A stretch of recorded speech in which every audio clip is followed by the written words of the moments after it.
Okay, well, challenge accepted, which is not ideal.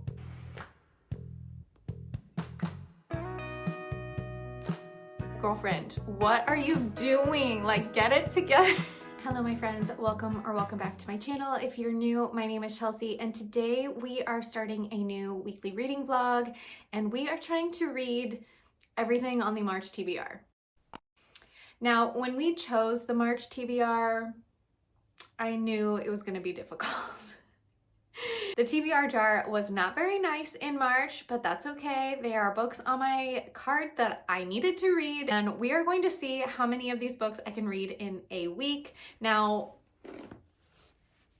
here is the TBR. I also have a Kindle book, The Songbird and the Heart of Stone, that I don't own physically as part of this TBR, and I have only read one book. And I have read the shortest book. So we are already in the second half of March, and I've only read one book from my TBR, so I'm a little concerned that I'm not going to get to these. So that's what this weekly reading vlog is going to be focused on. I'm going to start with Throne of the Fallen because I found it on Spotify on audio, and I've got a lot of like errands and things to do. So I think that that's a great place for me to start. To be honest, like, I'm not super stoked about this TBR. The only ones that I'm really excited about are Once Upon a Broken Heart and Throne of the Fallen. I think it's been too long since I read Realm Breaker. Yes, Realm Breaker. So I'm just not as excited about Blade Breaker as I am other books. And I chose The Once and Future Witches because I had a prompt that was a white cover, and this was the cover that had the most white, but I'm not like, I don't know. I don't know if this is the vibe I'm in right now, but we are going to try. We are going to see how much I can read. This is a lot of pages. I want to quickly calculate how many pages are in these 5 books to figure out how much I need to read to finish all of these in a week. 2,568 pages. Are you joking? Are you joking? Are you joking? Like, what? Okay, well, challenge accepted.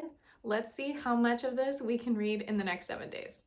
All right, I have started Throne of the Fallen. I am about 130 pages into this book, and I want to briefly read the synopsis and then kind of give you like my initial thoughts so far. I still have quite a bit of this book left, so we're still kind of like in the introductory phase of the characters and the plot and kind of what's going on. The Prince of Envy has never claimed to be a saint, but when a cryptic note arrives signaling the beginning of a deadly game, he knows it will take more than a hint of sin to win and save his falling demon court, though none of his meticulous plans prepare him for her, the frustrating artist who ignites his sin like no other. The trouble with scoundrels is that they haven't a modicum of honor, a fact that Miss Camilla Antonius learns after one of Waverly Green's most notorious rakes attempts to blackmail her. To avoid a ruinous scandal, Camilla must enter a devil's bargain with Envy, unaware of his game will awaken her true nature. Together, Envy and Camilla embark on a perilous journey through the underworld, from glittering demon courts to the sultry vampire realm and beyond, while trying to avoid the most dangerous trap of all, falling in love. So that's like a very brief, generic synopsis of this book, but essentially our FMC Camilla is a woman in this town in Waverly Green, which is kind of like Regency London. That's like the vibes that I'm getting. And she is being blackmailed by a lord in this town, and Envy, one of the 7 princes of hell, comes into this town and acts like a lord that has like arrived in the town, and he offers her an opportunity to kind of escape the blackmail of this other lord by helping him win this game. Now, he has not told her about the game. He has not given her any indication of like who he actually is. He has just presented himself as a lord, and she has to decide if she wants to kind of go down this path with Envy, or if she is going to get herself out of the blackmail if she can. So it's kind of an interesting premise so far. She is an artist, and Envy needs her to create a piece for him in order to win like the first round of his game, or at least to get the second clue in his game. So I'm like still very much in the early stages of this book. As I said, we're still in the introductory, we're getting to know the characters. It is dual POV, which is very fun, and the audio is really fun because we do have two narrators, which I absolutely love in a dual POV story.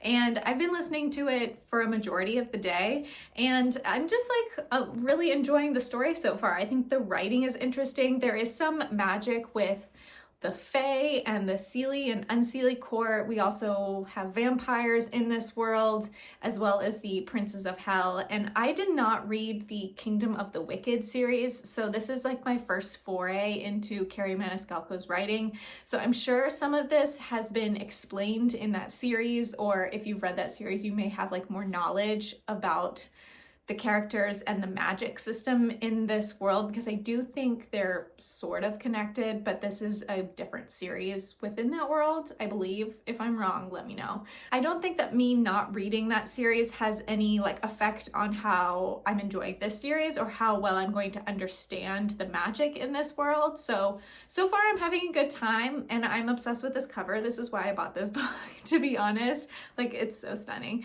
And I'm going to get quite a bit more reading done today, I think. Like, I'm vibing, I'm having a good time. And that's all I really have to report right now. I am trying to get to like, I don't know, halfway through this book today. Is that wild? That might be a little wild, but a girl can dream. Let's make it happen.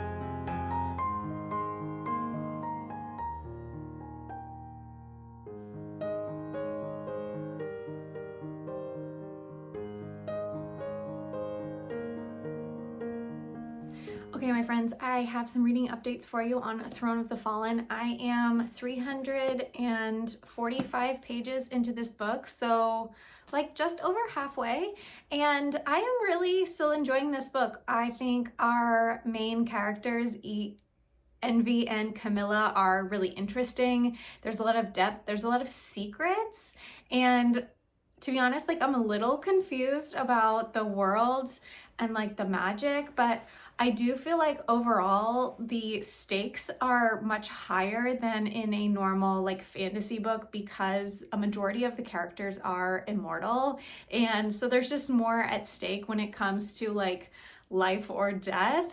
And I kind of love that. Like, they have to be a little bit darker, they have to be a little bit more ruthless because they are immortal, and that leads to like a really fun dynamic. I don't know about fun, but like a really interesting dynamic between the characters. There are a ton of characters in this book, and I feel like we don't really get to know personally that many of them, but there are a lot of names that you have to remember, and we do get to know like Camilla and Envy, of course, and who they are and kind of what their purpose is and what their goal is in this game and in this book. And Camilla is definitely being pulled into this game by Envy, but more so by the game master, and that is because she has like a little bit of a secret identity. We don't quite know her past, her heritage, and everyone's kind of trying to figure out what it is. Like, everyone knows she's not who she says she is,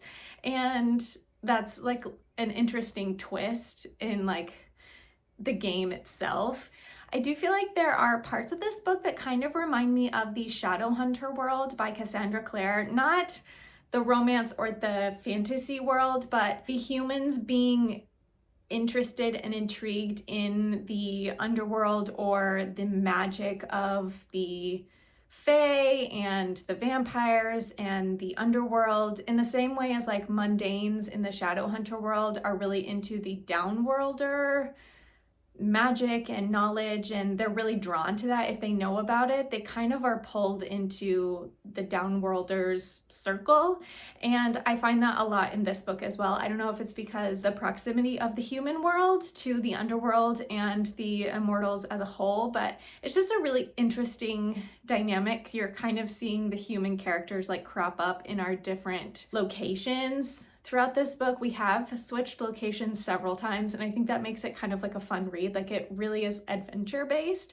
and that's been really fun so far. I do feel like the politics and like the backstory of all of these characters is a bit confusing for me, but overall, like, I'm having a good time reading it. I really like Envy and Camilla's dynamic. Like, she is not backing down. She's giving just as good as she's getting, and I kind of love that. Like, maybe he needs a woman like that who's gonna like fight back a little bit, which I appreciate. So that aspect I'm really enjoying, but there's something about the like political side, or like maybe it's the game side of like how everyone is playing this game that I'm just not quite getting. And it's either because I didn't read the trilogy that comes before this, or there are things that aren't being explained yet that we will get towards the end of this book. So I'm hoping it's the latter, because I want it to make sense. I want to really love this.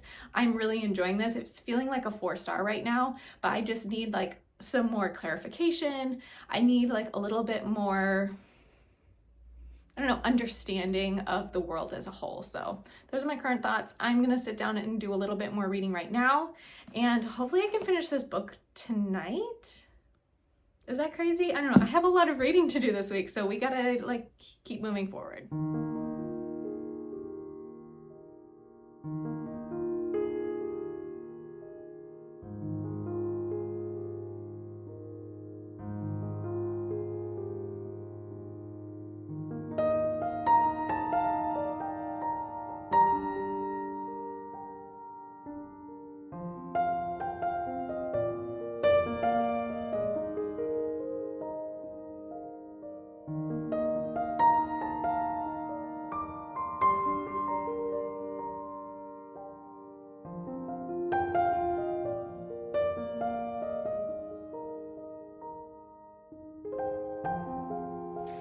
Good morning, my friends. We finally have a new location.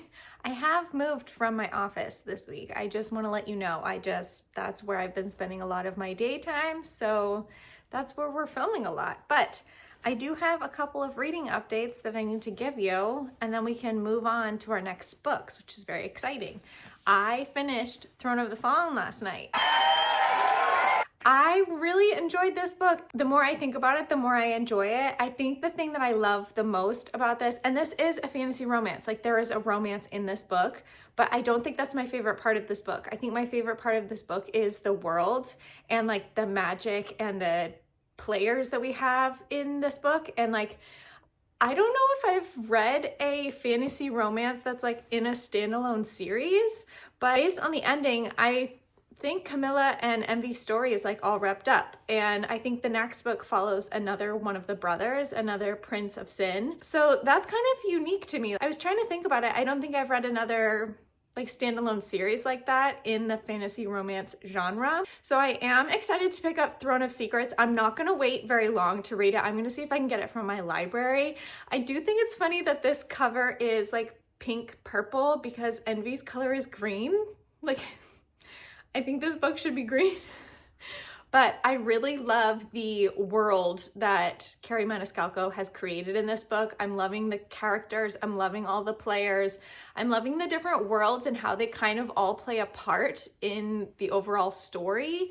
And I don't know if there is like an overarching plot, or if there will be like a completely separate plot, a completely separate problem in book 2 based on that brother, because it seemed like this kind of all wrapped up. I mean, there were some things that are like outlying that might affect other choices in the future books, but I think overall, like, Envy and Camilla's story is done. I think it was done really well.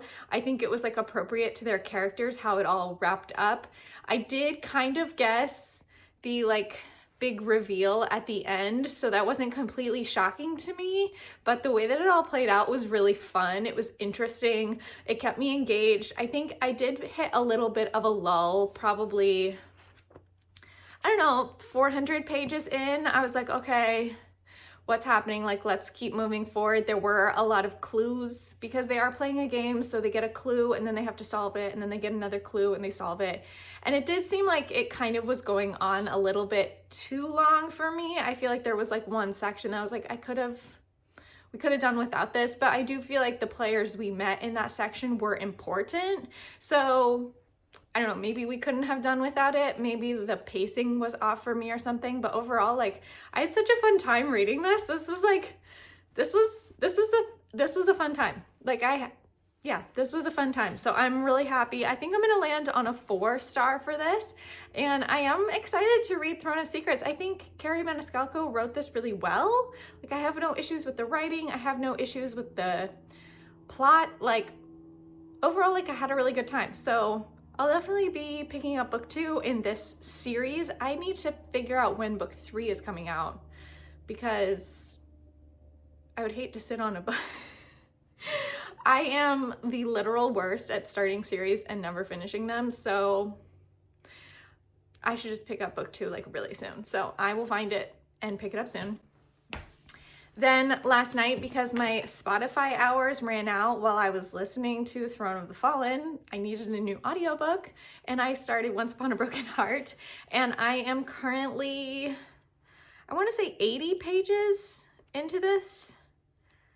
Yeah, just about 82 pages into Once Upon a Broken Heart. So that was quite a bit of reading for me. And this book is not very long. This book is maybe 400 pages. Yeah, just at 400. I'm already almost a fourth of the way into this book. I'm cruising through it. It's really easy. Like, the font itself is really big, and I don't know, it just like, it's an easy read. And I've already read the Caraval world. I believe I've told you that before. I did not like absolutely love it, but I'm having a good time with this one so far. I'm intrigued. I'm wondering where the story is going to go. I also think Jax, which is the Fate of Hearts, the Prince of Hearts, I can't remember, is the MMC in this book, I believe, which is kind of fun. I am looking forward to getting into this a little bit more. If you don't know, Once Upon a Broken Heart is in the same world as the Caraval series, but it follows different characters. We do see like a few of the same characters from Caraval in their roles now. And I'm not quite sure on the timeline of how it all overlaps, but I feel like the ending of the Caraval series finale takes place at the very beginning of Once Upon a Broken Heart. But Evangeline Fox has always believed in true love and happy endings until she learns that the love of her life will marry another. Desperate to stop the wedding, Evangeline strikes a deal with the charismatic, immortal Prince of Hearts, but she soon discovers that bargaining with the Prince of Hearts is a dangerous game. He has plans for Evangeline, plans that will either end in the greatest happily ever after or the most exquisite tragedy. This is gonna be a good one. It will probably have some like heartbreaking moments in it, but I think the thing that I love the most about this world that Stephanie Garber has built is like the very whimsical magic that's in it. Everything's very whimsical. Everything's very like otherworldly. It's very, I don't know, there's something about it that kind of is like soft and melodic, and it can be a little bit dark and sinister, but like in the most whimsy way possible. I don't know if that makes any sense, but if you've read it, you might know what I'm talking about. So I am excited to get back into this world. This has been on my TBR for quite a while, and I think it's gonna be a really fast read. So I would love to get halfway, if not more than halfway through this book today. We shall see. I'm not feeling great, and I just kind of want to like relax a little bit. I do have some things to do around the house, so I'm glad I have the audio, and I don't know, we'll see what we get up to today, but those are kind of the reading plans. I'm going to keep going on this audio, and I think if I have some time to pick up a physical book, I will probably jump to The Once and Future Witches. I did not realize until very recently that I had picked up like 5 fantasy books. And that was really horrible of me. So I have to read 5 fantasy books this week, which is not ideal. But we're gonna do it. We're gonna make it happen. We are on day 3 of this challenge, and I'm only through 1 1/4 of a book. So we gotta kind of like pick up the pace a little bit. So maybe my goal should be more than halfway through Once Upon a Broken Heart. should we try to finish it today? Let's try to finish this book today.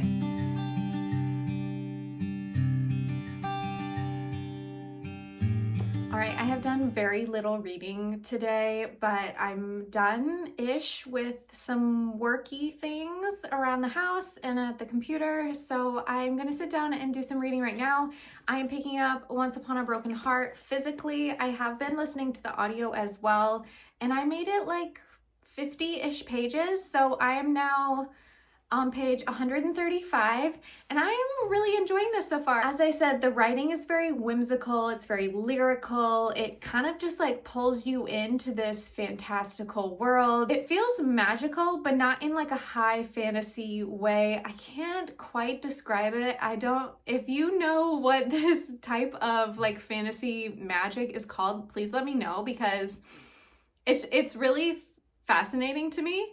But Evangeline is traveling to the north because she's going to represent her country, her empire, in this essentially like competition to win the prince's heart. The Prince of the North is currently looking for a princess, someone to marry, and the Empress of the Meridian Empire, where she currently lives, has asked her to go and like represent her empire. So she is bringing her stepsister with her, and she's going on this fantastical adventure. But the deal that she made with the Prince of Hearts at the beginning of this book has not yet come to fruition. So I think there's a little bit of fear there, or like hesitancy of like, is he going to show up here? Is the Prince of Hearts still looking for me to honor this deal that we made? And what is that going to look like in this new location? So I'm curious to see how the Prince of Hearts is going to play a role in this competition.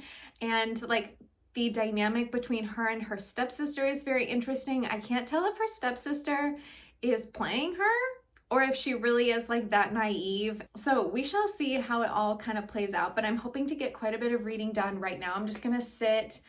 I've got myself another cup of coffee. I'm gonna put on some like piano background music, and I'm just gonna get some reading done because we know I need to finish this book like ASAP, and if I'm gonna finish all these books this week.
What a wild chapter.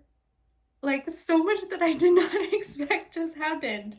I have no idea where this book is going. I'm loving it. I'm so shocked. Like, what is happening in this book? Wow, incredible. Okay, it's not really a competition of who can win this prince's affections, but more of like a really long party or festivities where the prince gets to meet these women who have been selected, and throughout these events he can spend time with them, he can talk with them, he can dance with them, and I think he's supposed to pick a bride from this group of women, and Evangeline is one of these women. But there's also a lot of women that the prince has known for several years and like his whole life, so she's a little bit of a dark horse, she's a little bit of a wild card, and there's like bets going around, and the gossip sheets are kind of like sharing who's who in this, I say competition, but in this event of like who's going to win the prince's affections. And I think that Jax is going to play some sort of role in these festivities, and he's going to use his power to do his bidding. He's going to use his power. He's going to use Evangeline to like do his bidding in some way that we don't know yet. So I just wanted to clarify that because I don't think it's an actual competition. It's just like a lot of parties, like festivities, I think. That's like the vibe I'm getting so far. I finished this last night. I'm giving this book 5 stars. I am obsessed. I immediately put book 2 on hold at my library, and I kind of want to buy it because I have book 1. But if you notice, this book came from my library book sale. This is very much a used copy, which I'm totally fine with, but I think if I love the series this much, I'm going to buy the UK covers because I think they are so stunning. But I am obsessed with this. Like, okay, I have to be honest, Evangeline kind of annoyed me for that middle part of the book. I was like, girlfriend, what are you doing? Like, get it together. But I think by the end, she finally figured out like why she was doing the things that she was doing and what was making her act that way, which I appreciated, a little bit of character growth. And Jax, excuse me, I cannot wait to see where this story goes. It leaves off on a little bit of a cliffhanger, but not something too terrible. But like, I have to keep going. I have to know what happens. I have to know, where does this go? What happens with our characters? Like, I have to know. So I am so into this. I think if you want like the Magic Kingdom-esque like world building and universe, this is for you. If you love an enemies to lovers, but like the slowest burn, like they're still enemies. Will they end up together? I don't know, but this is stunning, stunning book. 5 stars. I have to figure out what to read next because I no longer have an audiobook. I was reading that one, and then yesterday I was like, I need to pick this up physically. So I stopped the audiobook and immediately picked up the book and stayed up way too late finishing it, but I'm so happy that I did. But now I need books, and I have made a decision. I am DNFing this series. I do not want to continue. I have no interest in picking up this book. I feel like it's going to put me in a book slump. I'm going to sell my copies. I'll leave my Pango store link down below in case you want to buy this book. But I don't think I'm into it anymore, and that's totally fine. And if I eventually want to come back to it, I can borrow it from the library, no big deal. But I think I'm going to pass this along and pass on the rest of the series because I literally have no desire to pick this up. I don't remember what happened in book 1, and I honestly don't care. Personal preference, I don't care. So this is being taken off the TBR. What we have left, we have The Once and Future Witches, which I have physically, and I cannot get audio. I also have Songbird and the Heart of Stone on my Kindle. So those are our 2 options right now. I think I'm going to pick up Songbird and the Heart of Stone because I actually started this book last week, and I'm like, I don't know, 15-20% in, so not even super far, but I think I'm gonna read that one next because I've already started it. So like I've got a little bit of like momentum going, and I don't have to fully start a new book because after this, how can I go on? How can I go on? I kind of want to abandon this video, I'm not gonna lie, and just jump straight into book 2 and 3, which I might do next week, let's be real. That might happen next week, and that's fine. But I am determined to finish the TBR I have this week, so at least we're down 1 book, and then if I end up finishing these 2 books before the end of the week, we'll pick up book 2. Who knows? Let's see where we go. So first up, Songbird and the Heart of Stone. This is book 3 in the Crowns of Nyaxia series. I'm hesitant on this one as well. I'm enjoying it so far, but like the Crowns of Nyaxia series is good, but it's not my fave. I'm just hoping that it gives me what I want. And I feel like this sounds really bad, but I feel like the female main characters that Carissa Broadbent writes are not my fave FMCs. So I'm hoping that I can get some like momentum into it, and I hope I can really like Misha. I think that's her name, Misha. I think that's how you say it. So fingers crossed. Let's see. Let's pick up Songbird and the Heart of Stone. Hopefully this doesn't take me too long. What day are we on? We're on day 4 of this challenge, so we're halfway through, just about, and I have 2 books left. So 2 books down, 2 books left, because we DNF'd Blade Breaker, which I'm totally happy with. So I actually think we might be able to finish this challenge. Fingers crossed, let's see. All right, my friends, we have reached the end of the week, and I have some unfortunate news for you. I decided to DNF Songbird and the Heart of Stone. I got 50% into this book, and I was like, I could not care less about these characters and this plot and this story, like none of it. And honestly, I think I'm going into a little bit of a reading slump, so that's going to be so fun. And I blame the 2 books that I read in this vlog for that reading slump.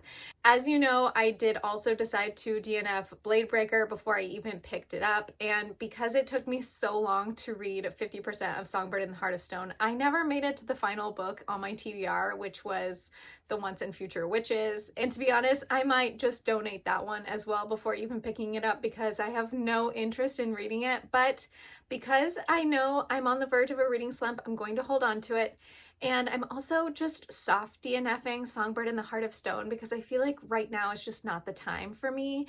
And I do think that I will want to pick it up again in the future. So I'm holding out hope. I'm going to try again at some point in this year. It is on my 25 books to read in 2025 list. So I would like to at least give it one more shot before I completely DNF. And if I want to continue in the series, I will have to finish that book eventually. So I'm just putting it on the back burner for now, but let's quickly review what else I read in this vlog. We were able to finish 2 books in this vlog from my TBR, which I'm so happy with. I read Throne of the Fallen, which I gave 4 stars, had such a good time reading this book, and I cannot wait to pick up book 2 in this series. Highly recommend if you're a romantasy fan at all, and if you like Greek mythology or any type of like mythology. And then I also, of course, read Once Upon a Broken Heart, which was a 5-star for me, and I cannot wait to pick up the rest of the series like this weekend. I'm so thrilled that I finally picked up this series, and I'm really happy that I loved it more than Caraval. I'm glad I read Caraval before picking up this series, and I don't think you have to, but I would recommend it because I feel like I understood so much more of the plot twists and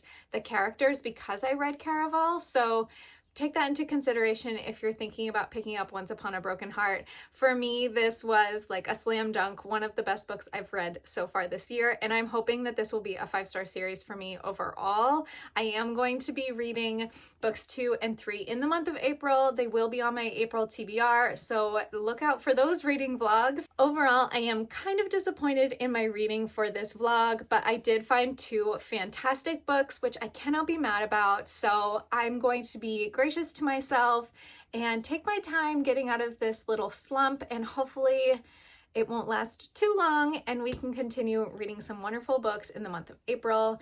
Thank you so much for watching today's video. I hope you have a wonderful day, and hopefully I will catch you in the next one soon. Bye!